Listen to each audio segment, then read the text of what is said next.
Kak, aku muslim tapi aku beneran suka dan nyaman banget denger lagu rohani. Udah mulai ke gereja tapi tulus dari hati, bukan karena siapa-siapa. God bless you. Terus cari Tuhan, terus tanya Tuhan, kenapa ya kok bisa nih suka denger lagu rohani? Kenapa ya kok nyaman banget ya dengernya? Kenapa ya kok gue begini nih? Tanya terus ke Tuhan, siapa tahu Tuhan punya rencana baik buat kamu. Tanya, Tuhan, Tuhan mau aku jadi seperti apa? Jadikanlah aku seperti yang kau ingini, Tuhan. Aku doain terus pokoknya, mudah-mudahan kamu selalu diberkati. Amin. Kak, proses untuk sampai ke tahap baptis yang dilakukan apa aja dan berapa lama, Kak? Mohon info, aku ingin pindah Kristen juga. Berapa lama ya? Kalau aku sih memang udah keinginan dibaptis itu sudah dari abis lebaran tahun ini. Terus mulai makin yakin tuh kan ya aku suka ikut aja ibadah online, gabung-gabung karena waktu itu kan masih di Zoom ya. Terus aku barulah dapet info untuk ikutan Bible study, jadi aku ikutin terus walaupun ternyata aku ikut itu udah di pertemuan keberapa gitu, jadi udah telat. Tapi ya puji Tuhan ternyata aku bisa dibaptis cepet gitu. Kalau untuk urusan baptisan balik lagi ya, menurut aku tanya ke Tuhan deh gitu loh. Tuhan, ini aku udah layak belum ya untuk terima baptisan atau gimana? Tuhan, aku harus ngapain lagi ibaratnya gitu. Karena aku pernah share juga di YouTube aku, kita tuh kadang punya satu tujuan, tapi Tuhan tuh punya banyak jalan untuk satu tujuan. Jadi ada yang dikasih cepat naik pesawat ibaratnya kayak gitu.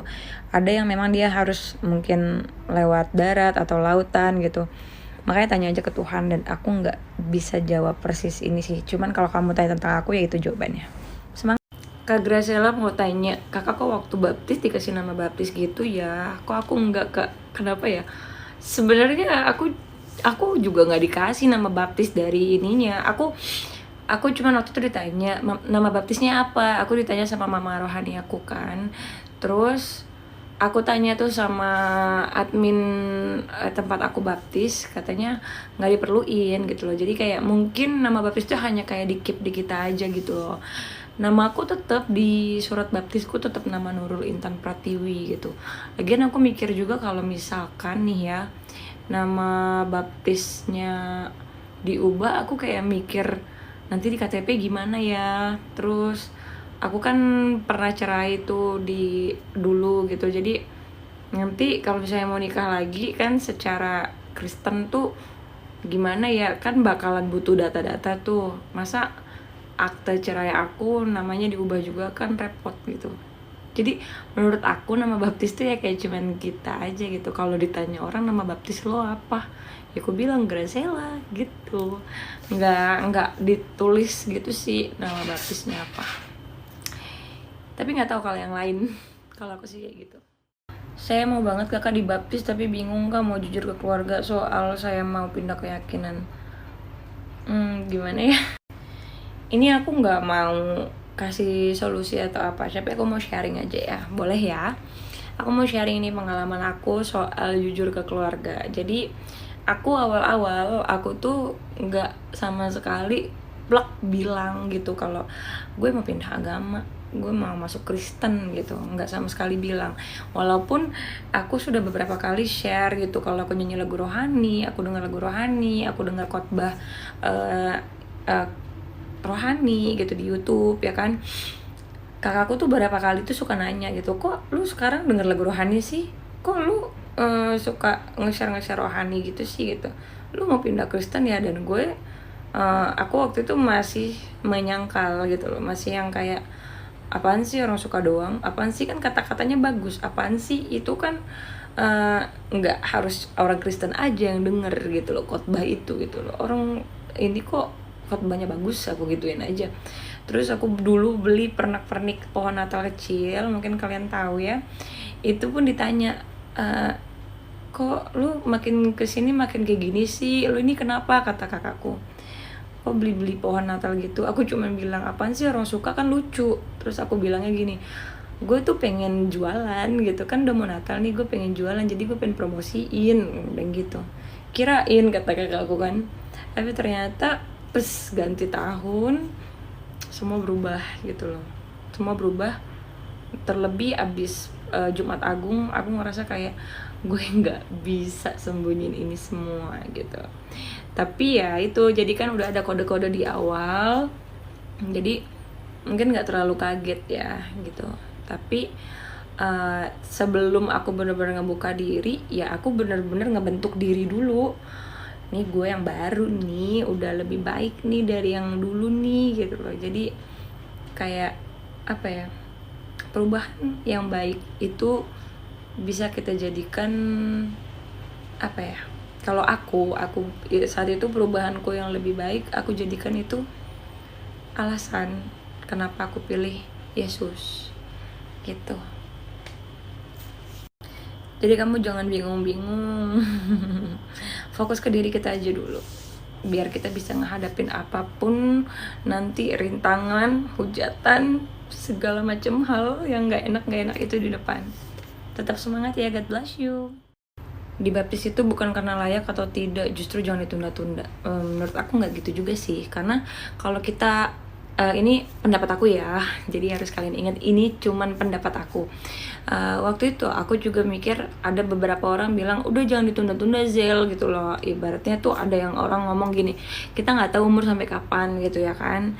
Cuman kalau menurut aku gini, dengan aku belum dibaptis tapi aku sudah percaya sama Tuhan Yesus adalah juru selamat, itu juga sudah it's okay gitu loh. Ibaratnya kalian ingat deh film Passion of the Christ tuh kan ada 2 orang pencuri yang disalibkan juga tuh. Yang satu nggak percaya Yesus, yang satunya percaya Yesus, tapi salah satunya diselamatkan padahal dia belum dibaptis gitu loh. Jadi itu sih aku mikirnya. Terus kenapa aku bilang tuh harus layakkan diri gitu. Layakkan diri itu ya, kita kadang manusia juga nggak bisa mengukur diri kita udah layak atau belum gitu loh. Kadang kita ngerasa layak tapi kata Tuhan belum, ya takutnya nanti gimana juga ke depannya. Karena gini, dari Islam pindah ke Kristen itu bakalan timbul banyak pertanyaan, timbul banyak kontroversi lah ibaratnya gitu. Kalau misalnya kita belum paham, nanti kita nggak bisa menjawab apa itu pertanyaan-pertanyaan yang bakalan ngehampirin kita di depan gitu. Kalau misalnya kita kurang pemahaman, nanti kita nggak bisa ngehadapin tuh cacian, terutama dari keluarga kayak gitu. Takutnya seperti itu.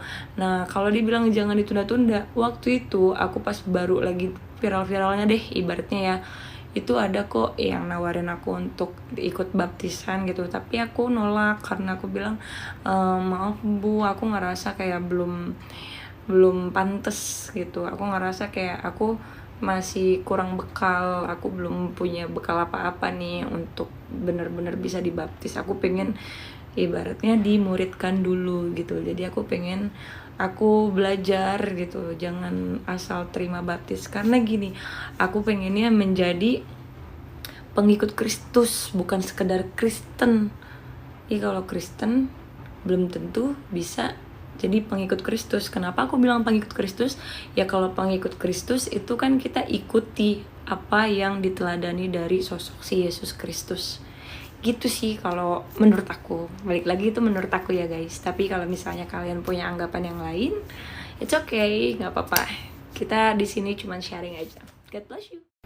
Sekarang hidupnya bagaimana Kak? Bukan apa-apa, semoga pengalaman Kakak bisa jadi inspirasi buat yang lain. Hidupnya gimana ya? Kalau misalnya kamu ikutin dari awal, pasti kamu bisa lihat perubahannya. Jadi aku tuh dulu orangnya tuh urak-urakan banget. Aduh, udah apa ya, main TikTok aja tuh kayak preman, tau gak sih kalau udah ngerespon komen-komen orang atau apa gitu. Sampai ini mungkin banyak yang belum tahu ya, sampai pernah lah, jadi akun TikTok aku tuh dulu bukan ini, ada akun TikTok aku sebelumnya itu kena banned permanen di saat followers aku tuh udah 153.000 followers.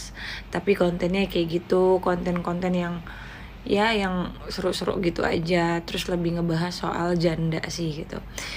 Nggak tahu kenapa akun aku hilang. Terus di situ aku ngerasa gini, awalnya aku mikir, ya gue nggak bisa terima endorse dong, ya gue nggak bisa rame dong live dapat saweran atau apa. Apalagi di akun itu tuh masih ada saldo yang bisa aku tarik, cairkan itu masih ada sekitar 2 jutaan, dan itu jadinya kan lenyap begitu aja. Tapi selang 1 jam dari aku ngerasa kayak bakalan susah cari duit nih, aku mikir lagi, oh no, gue gak boleh khawatirin soal rezeki. Tuhan tuh pasti bakalan kasih gue rezeki gitu. Ini tuh kejadian nih pasti Tuhan punya tujuan nih gitu. Nah, sejak saat itu aku buat akun TikTok lagi. Ya masih nerusin konten yang lama nih. Tapi makin kesini tuh nggak tahu ya, ngalir gitu aja. Aku ngelihat ada beberapa akun TikTok yang ngasih tahu gitu bahwa gue muslim tapi suka denger lagu rohani. Nah gue ikutan karena kan itu memang terjadi di diri gue kan. Nggak tahu ternyata booming banget tuh, rame sampai di post di Instagram, di YouTube, dan jadilah gue sekarang. Jadilah lebih menggila, followers gue hilang 153.000 diganti sama Tuhan 300 sekian. Kita nggak ada yang tahu apa ya. Dan dari situ gue makin ngerasa kayak, oh berarti kalau kita jalin hubungan deket banget sama Tuhan, kita tuh minta apa aja pasti dikasih mudah. Tapi kita juga nggak boleh maksa. Kita harus sadar bahwa Tuhan yang punya kuasa. Kita manusia sifatnya suka keliru gitu loh. Jadi jangan maksain yang diminta itu harus semua dikabulin. Belum tentu itu baik buat kita. Padahal baru berapa bulan jadi Kristen tapi wawasan sudah luas, jadi malu sayang dari lahir. Maafin. Ini aku sering banget dapat komentar kayak gini di DM Instagram juga, komen di YouTube juga, itu lumayan banyak yang komen kayak gini. Ya aku senang, merasa bahagia gitulah ya kalau misalnya memang dapat respon yang positif.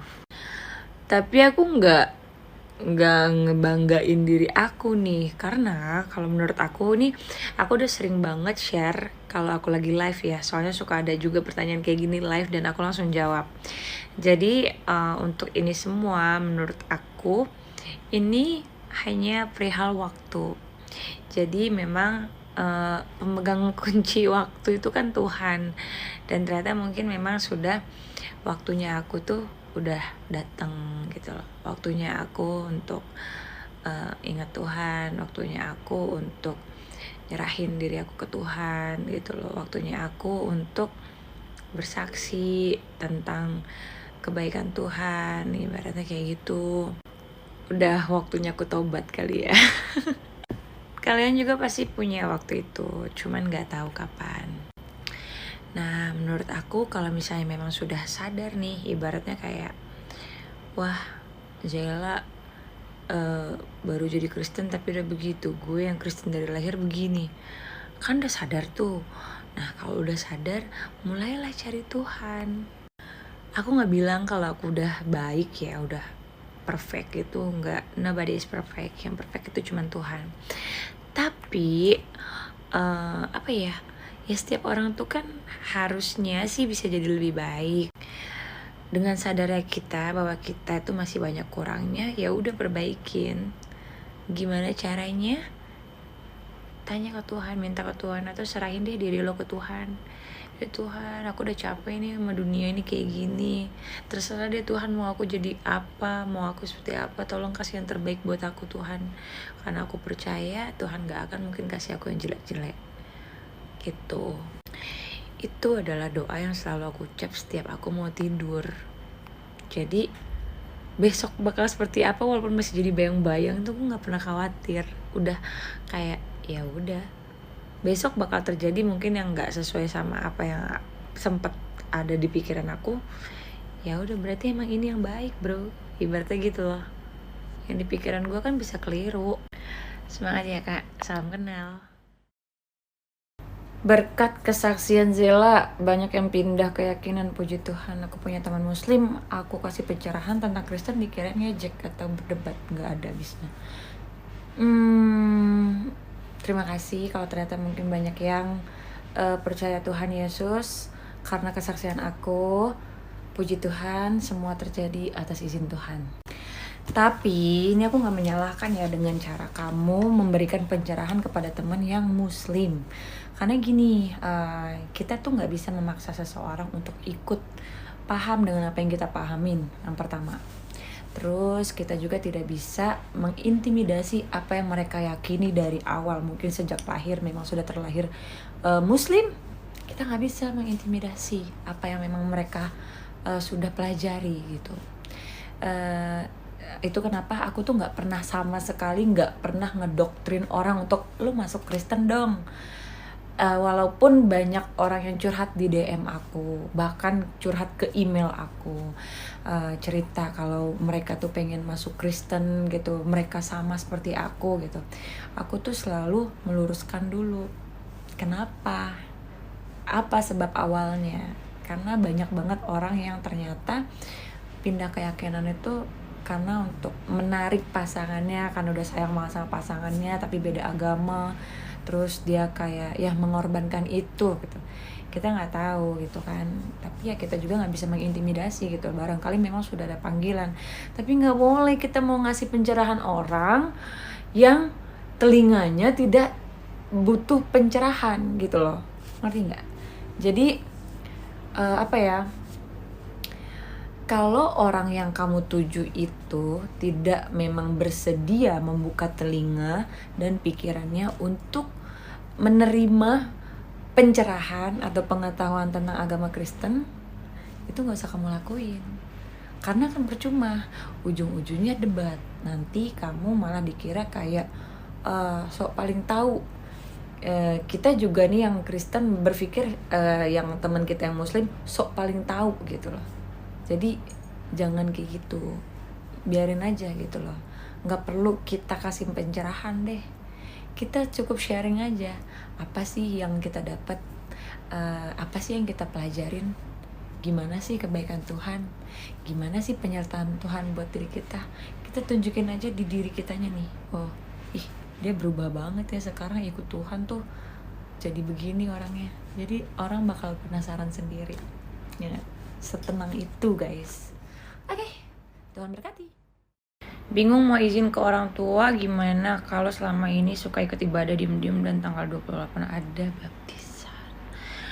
Gak usah bingung kak, gini, biasakan kita sampaikan apa yang harus kita sampaikan. Kalau misalnya nggak baik kita sampaikan, ya udah kita keep aja gitu loh. Itu kan orang tua kamu yang pasti lebih paham karakternya gitu ya kan. Kalau misalnya kamu ngerasa kayak aduh baiknya nggak usah bilang deh ya, nanti aja, ya udah nggak usah bilang. Aku bukan membenarkan untuk soal baptisan ya, takutnya ntar dikiranya aku ngegiring. Tapi ini kan kakaknya sendiri yang memang sudah punya keinginan untuk baptisan. Aku cuma sharing aja. Jadi waktu itu sebelum aku dibaptis, jujur mama baptisku tuh bilang kayaknya nggak usah ngomong deh Zel gitu loh, biar nanti aja gitu kan, jangan bilang kalau kamu mau dibaptis. Terus aku bilang, tapi aku kayak ngerasa nggak nganggep orang tuaku gitu loh. Kayaknya kalau aku nggak bilang mereka bakalan lebih gimana gitu, feeling aku ya. Terus aku juga nanya ke iparku, aku bilang gimana ya sis, bilang nggak ya izin aja, ya bilang aja walaupun pasti nggak diizinin, tapi ya seenggaknya mereka tahu gitu loh. Akhirnya H-2 aku baptisan, aku telepon video call ibuku. Itu belum ngomong soal baptisan awalnya, tapi ibuku udah nangis. Dia bilang pikirin lagi ya, jangan kayak gitu kan. Nah aku karena nggak kuat lihat ibuku nangis, aku matiin telepon, aku pamit langsung bilang ya udah sehat-sehat ya, aku gituin kan. Terus aku WhatsApp bapakku, aku bilang kalau bentar lagi aku mau dibaptis gitu. Dan ternyata mereka berdua nangis. Adikku kirimkan voice note kalau mereka berdua nangis, kaget gitu. Tapi ya Udah di situ aku cuman genggam salibku, aku bener-bener minta ke Tuhan dalam-dalam, tolong hapus air mata orang tua aku, tolong pulihkan sukacita dalam hidup mereka, tolong biarkan mereka ikhlas walaupun perlahan, tapi tolong bantu saya Tuhan. Aku gitu. Jadi kalau menurut aku soal izin atau enggak itu kamu yang lebih tahu karakter orang tua kamu, tapi yang wajib kamu lakuin perdalam ilmu tentang Yesus, tentang Kristus, supaya kedepannya kamu bisa menghadapi pro dan kontra tentang keputusan kamu sekarang. Semangat!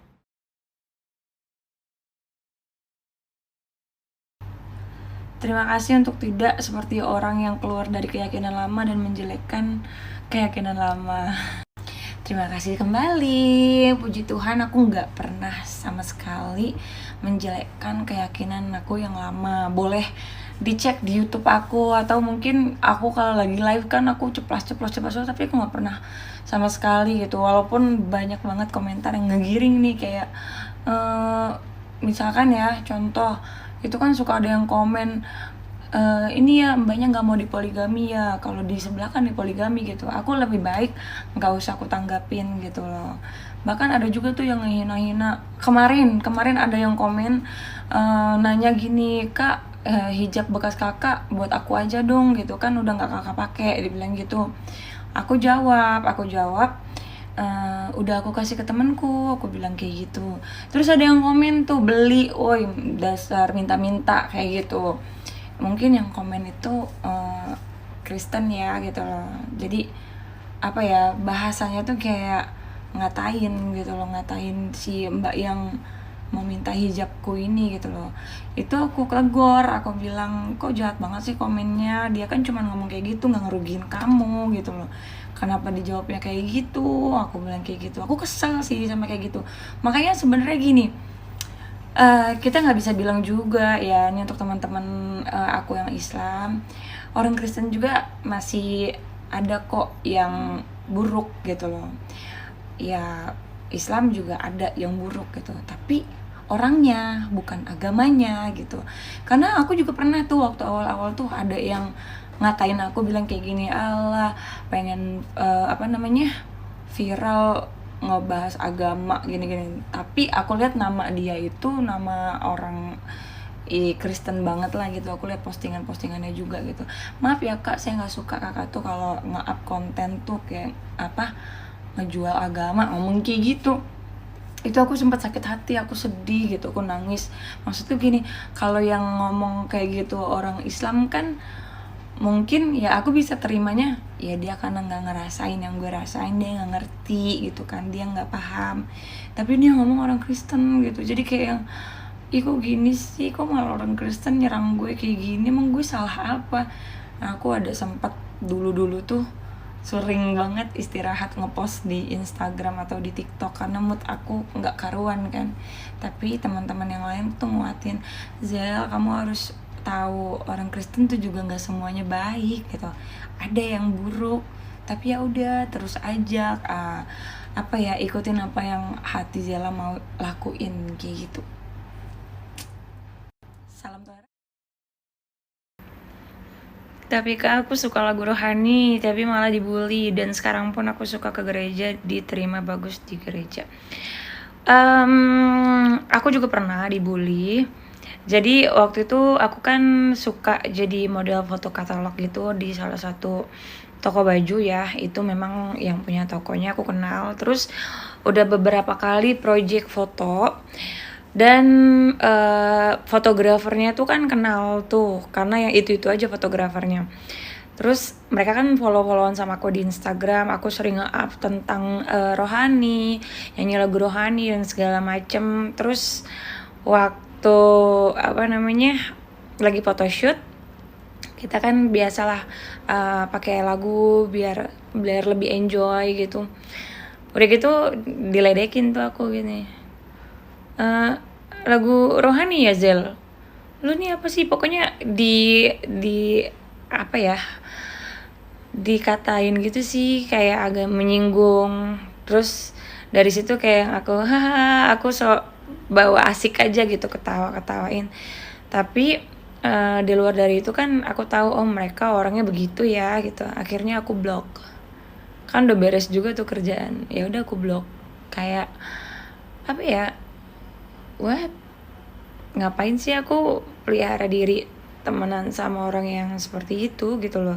Simple, kalau lu ngerasa risih sama apa yang gue lakuin, ya kan, daripada itu jadi ladang dosa lu ngata-ngatain gue apa segala macem, ya udah gue putusin nih ladang dosa lo, lebih baik gue blok. Jadi kan lo nggak ngata-ngatain gue lagi, nggak nambah dosa, nggak nimbun dosa tuh, kayak gitu sih. Jadi dibikin simpel aja itu kalau orang terdekat ya. Tapi kalau misalnya orang baru-baru kenal ngebully, ya cuekin aja, dia nggak kenal juga. Cuman ini kan ibaratnya udah kenal, udah sering ketemu, udah ibaratnya ngobrol yang gimana gitu, deket lah walaupun bukan deket-deket banget gitu. Jadi blokir aja, nggak usah pusing, nggak usah sedih, kan kita kan harus sukacita terus jadi anak. Di Jumat Agung ada kisah yang spesial di hidup Mbak ya.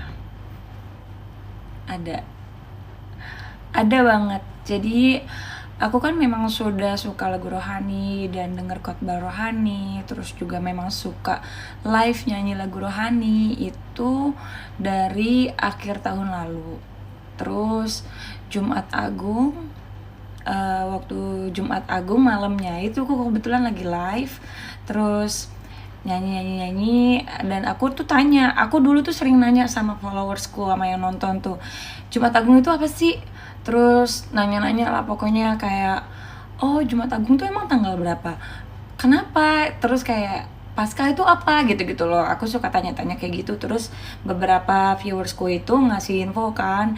Terus ada juga salah satu yang bilang gini, kakak kalau pengen tahu tentang Yesus tuh kakak coba deh tonton. Pokoknya kalau nggak salah dia ngomongnya kalau mau tahu tentang Yesus atau kalau mau tahu tentang pengorbanan Yesus itu kakak coba tonton film Passion of the Christ. Oh gitu ya. Terus aku bilang, kamu DM aku dong, kasih tahu judulnya apa gitu loh, diketikkan takut lupa ya. Oke Kak, nanti aku DM, dia bilang gitu. Nah beres dari live itu dia DM tuh ngasih tahu judulnya, ini Kak judulnya. Oke, nanti aku tonton deh, aku bilang gitu. Besok paginya bangun-bangun itu kan aku memang ada teman yang buat aku sharing tentang rohani gitu ya. Aku tanya ke dia, kamu pernah nonton film Passion of the Christ nggak? Terus dia bilang, pernah, udah lama banget, kata dia bilang gitu kan. Oh gitu, itu film lama ya, aku bilang. Iya, tadi malam aku live terus ada orang yang ngasih tahu coba nonton film itu. Emang filmnya gimana? Itu tentang perjuangan Yesus. Waduh, kamu kalau nonton itu pasti nangis tiap hari. Wah, aku penasaran kan digituin. Terus niat aku kayak yaudah deh nanti malam atau siang aku nonton. Tapi nggak tahu kenapa aku pengen nonton saat itu juga. Jadi aku langsung buka handphoneku, aku langsung cari kan di Google tuh nonton streaming Passion of the Christ.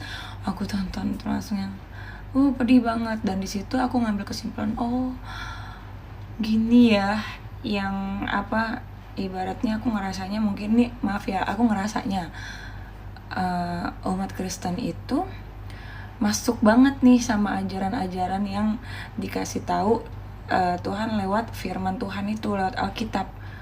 Karena mereka tuh bener-bener kayak ngebayangin, nggak tahu gitu pedihnya tuh kayak gini ya, Yesus tuh perjuangin kita gitu loh. Apa ya, pokoknya filmnya sedih banget gitu. Dari situ aku kayak semenjak saat itu mulai makin mendalami gitu ajaran Tuhan gitu, pengen tahu banget lebih banyak gitu. Memang ganti keyakinan akan menerima konsekuensinya, tapi kalau sudah dipilih sendiri sama Tuhan ya nggak bisa kita menyangkal lagi. Bener, ini aku setuju ya. Dan yang paling sering kita terima itu adalah kita dihina sama orang-orang gitu. Katanya, lu pindah agama, lu sesat, lu calon penghuni neraka, katanya tuh lu bakal disiksa di dalam kubur apa segala macam. Kayak banyak banget deh, pasti kalian paham. Sekarang gini, kita main logikanya aja. Emang yang ngomong udah pernah masuk ke liang kubur, melihat siksa kubur, udah pernah nyaksiin gitu bahwa orang murtad itu penghuni neraka atau gimana gitu? Kan enggak, ini kan belum akhir zaman gitu kan. Terus yang ngomong itu emang udah segimana, jadi kita tuh nggak usah, jangan cekcok atau terkecoh sama omongan manusia gitu loh. Balik lagi, namanya keyakinan tuh yang imani diri kita sendiri. Jadi apa kata hati kita, apa yang membuat kita teduh, apa yang kita rasa baik kita jalanin, ya udah jalanin gitu loh.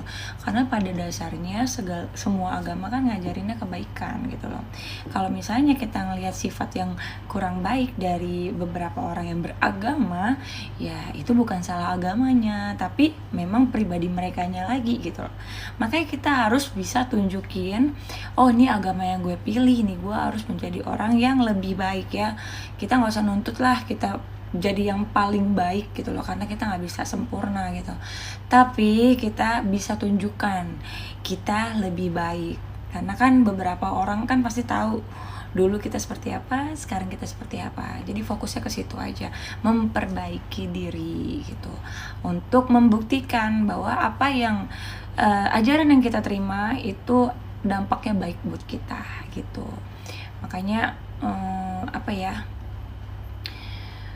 biasain untuk gak terlalu baper nih sama ocehan orang-orang yang gak penting gitu. Ya itu tadi aku bilang, mereka juga kan emang pernah ngeliat orang yang pindah agama terus dia masuk neraka lah, berarti dia udah pernah ikut juga dong ke neraka, makanya dia tahu tuh orang masuk neraka. Kan kayak gitu konsepnya. Jadi semangat aja semua ya teman-teman yang mungkin lagi dilema nih pindah agama. Makanya kita harus fokus pelajarin apa yang harus kita pelajarin biar kita bisa menghadapi apapun nanti ke depannya. Kak, bicaranya bawa bercanda aja. Nih aku mau cerita ya. Jadi waktu bulan puasa tahun 2021 kan aku sempat pulang tuh ke Lampung, buka puasa bareng-bareng kan sama keluarga. Terus itu kan aku memang sudah mulai punya niatan untuk pindah agama tuh. Jadi aku tuh bercandain ke ibu, aku bilang kayak gini, ih lucu banget ya anjing ini, aku bilang ada ini. Ibuku kan tahu aku takut sama anjing gitu. Terus aku bilang, ih pengen dia bisa pelihara anjing. Terus kata ibuku gini, boleh nggak? Kan aku bilang, boleh nggak mom aku pelihara anjing? Terus kata dia, apaan sih lu kayak orang Kristen aja? Hah? Aku gituin. Oh berarti yang pelihara anjing itu cuma orang Kristen ya? Berarti kalau aku mau pelihara anjing aku harus Kristen dulu dong. Aku bercandain kayak gitu kan. Terus dia bilang, gue ketok lu ya, kata dia bilang kayak gitu. Terus ada lagi aku bercandain, ngebahas gini, kalau ada salah satu toko sushi gitu yang katanya mengandung babi gitu loh. Terus aku post kan, karena itu tokonya tuh lumayan sering aku sama adekku makan di situ. Aku share lah ke grup keluarga. Aku bilang, ih dek, berarti kamu kemarin makan babi. Berarti kita kemarin makan babi dek. Enak ya, aku gituin kan, bercandain. Apaan sih haram, kata ibu kan gitu. Terus aku bilang, emang babi haram ya? Padahal kan aku tahu sih gitu loh, dalam agama Islam babi haram, cuman aku bercandain gitu. Emang babi haram ya, kata aku kan. Terus dia bilang, lo ini kayak nggak belajar agama Islam aja ya, pakai nanya lagi, dibilang gitu kan. Terus aku balas cuman, serius banget kayak lagi ujian, aku gituin kan di grup keluarga tuh. Terus ibuku tuh pernah ada bilang yang soal aku bahas anjing itu, kata ibuku, gak usir lu ya kalau misalnya pindah agama gitu kan, gak usah lu main-main ke rumah sini. Oh berarti, kataku, kalau aku pindah agama ya aku harus punya rumah dulu lah ya gitu loh. Jadi kan kalau aku diusir aku gak jadi gelandangan, aku gitu-gituin, aku bercanda-bercandain. Tapi kan dari omongan yang kayak gitu kita punya gambaran apa yang akan terjadi dalam diri kita, hidup kita, dan perubahan apa yang bakalan kita rasain dari sisi keluarga kita ketika kita pindah agama gitu loh. Nah jadi memang dari sebelum aku dibaptis tuh aku sudah berusaha mempersiapkan semuanya, baik itu soal tempat tinggal atau apa. Jadi aku bener-bener aku tabung, aku ini tuh segala macem, aku bener-bener kayak ya udah. Kalau untuk tempat tinggal kan karena memang aku merantau ya, jadi memang ya nggak sama orang tua gitu lah. Tapi yang lain-lainnya aku sudah persiapan semuanya. Jadi sekarang aku udah enjoy aja gitu loh, walaupun memang mereka semua belum ada yang terima sih. Secara secara langsung nggak ada yang terima. Berapa lama sih kamu bisa bangkit dari semua kegagalan lo, Kak? Kalau gue sih kayaknya 1 tahun sih. Jadi dimana gue ngerasa kayak hidup gue tuh berada di dalam titik terendah itu di 2019. Jadi 2019 itu pertengahan tahun itu gue bener-bener abis-abisan karena ditipu. Usaha gue bangkrut. Kebetulan dulu gue punya salon. Terus gue divorce. Gue udah gak tinggal sama suami gitu kan. Habis itu di akhir 2019 gue pindah ke Jakarta, mutusin untuk kayak buat nenangin diri sih, karena di kota asal gue tuh banyak tekanan. Tapi ternyata begitu gue pindah, gue gak langsung kayak sehat nih mental gue gitu. Gue ngalamin depresi setiap harinya, terutama kalau malam tuh gue susah tidur. Tapi ketika gue susah tidur tuh gue pakai hal yang positif sih. Gue live streaming karena memang kerjaan gue. Terus gue juga mikir kenapa ya kok hidup gue bisa kayak gini. Itu gue lakuin bisa setiap hari, dan gue tuh selalu tidur tuh jam 4 pagi. 2020 gue sempet pulang lagi ke Lampung, kirain tuh nerusin usaha yang udah terbengkalai itu bisa bangkit lagi, ternyata enggak. Barang-barang salon gue udah bener-bener dihabisin orang. Gue coba untuk jual lagi seblak pun dijatuhin orang terus. Akhirnya udah bener-bener fix gulung tikar dan gue balik ke rumah orang tua gue. Tapi kan gue gak bisa apa-apa ya kalau di rumah orang tua gue tuh kayak gak ada peluang apa-apa gitu. Akhirnya gue mutusin untuk balik lagi ke Jakarta bulan Juni 2020. Nah disitulah titik gue untuk bangkit lagi. Gue kerja tetap di streaming, sempet join IO juga, bantuin orang untuk urus event karena itu kebetulan usahanya cece-nya teman gue. Dan gak lama gue tinggal lagi di Jakarta tuh gue mulai memutuskan fix kayak gue mau urus ke pengadilan agama nih. Agustus gue urus pakai pengacara, Oktober gue udah dapat putusan dari pengadilan bahwa gugatan gue diterima dan gue resmi cerai. Semenjak saat itu gue seneng banget karena makin hari itu gue makin happy. Mungkin karena udah gak ada beban pikiran yang nyangkut soal rumah tangga gue sama mantan suami gue ya. Jadi mulai bisa nata hidup nih, mulai bisa kayak nyenengin diri sendiri, perawatan dan lain-lain. Mulai bisa nabung juga buat ini itu.